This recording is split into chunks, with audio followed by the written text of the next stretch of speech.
વડોદરામાં અશાંત ધારાને નેવે મુકાયો, તાંદલજાના રહીશોનો કલેક્ટર કચેરીએ હલ્લાબોલ।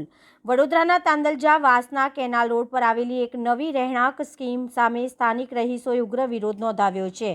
રહીશોનો આક્ષેપ છે કે સંપૂર્ણ હિન્દુ વસ્તી ધરાવતા વિસ્તારમાં સ્ટાર વેન્ચર નામની કંપની દ્વારા મુસ્લિમ ભાગીદારો સાથેની સ્કીમને અશાંત ધારા હેઠળ ખોટી રીતે મંજૂરી આપવામાં આવી છે। સ્થાનિક રહીશ પરેશ શાહે આક્ષેપ કર્યો છે કે આ પ્રોજેક્ટમાં વોર્ડ નંબર 11ના ભાજપના પૂર્વ કોર્પોરેટરના ભાઈ પણ ભાગીદાર છે। રહીશોએ કલેક્ટરને આવેદનપત્ર પાઠવી માંગ કરી છે કે આ પરવાનગી તાત્કાલિક રદ કરવામાં આવે, જેથી ભવિષ્યમાં વિસ્તારની શાંતિ અને સુલેહ જળવાઈ રહે। રહીશોએ ચેતવણી આપી છે કે જો યોગ્ય તપાસ નહીં થાય તો આગામી સમયમાં આંદોલન તેજ કરવામાં આવશે।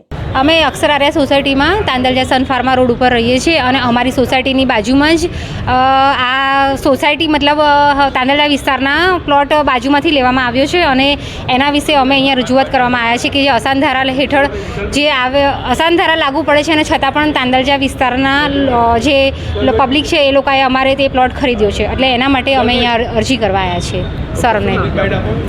મારું નામ પીઠડિયા જલ્પા। અમે બધા જે આજે આવેદન આપવા માટે આવ્યા છીએ, અમે તાંદલજા વાસના પહેલી કેનાલ રોડના વિસ્તારના બધા રહીશો છીએ કે જ્યાં ટોટલી બધી હિન્દુ વસ્તી છે। ત્યાં આગળ તાંદલજાની અંદર આવેલો 209 નંબરનો સર્વે નંબર જે હિન્દુઓની વચ્ચે આવેલો છે અને જે પ્લોટ ઓરિજિનલી હિન્દુનો જ છે।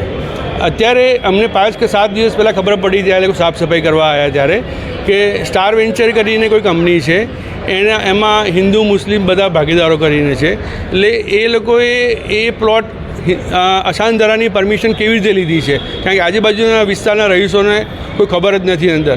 એટલે અમારી માગણી અહીંયા અમે એટલું કહેવા આવ્યા હતા સરકારને કે ભાઈ આ અશાંત ધારાની પરમિશન આજુબાજુમાં હિન્દુ વિસ્તાર હોવા છતાં પણ કેવી રીતે મળી અને ત્યાં આગળ જે મુસ્લિમની સ્કીમ આવે છે એ કેવી રીતે આવી શકે। એટલે આમાં ક્યાંક અશાંત ધારાના કાયદાનું કડકપણે અમલ થતો નથી। એટલે અમારી રજૂઆત એ જ હતી કે આની અંદર ડિટેલમાં ચેક કરીને આ અશાંત ધારાની પરમિશન રદ કરવામાં આવે અને ભવિષ્યમાં શાંતિ અને સુલેહ જળવાઈ રહે એટલા માટે અમારી માગણી છે કે હિન્દુઓ ત્યાં આગળ શાંતિથી રહી શકે।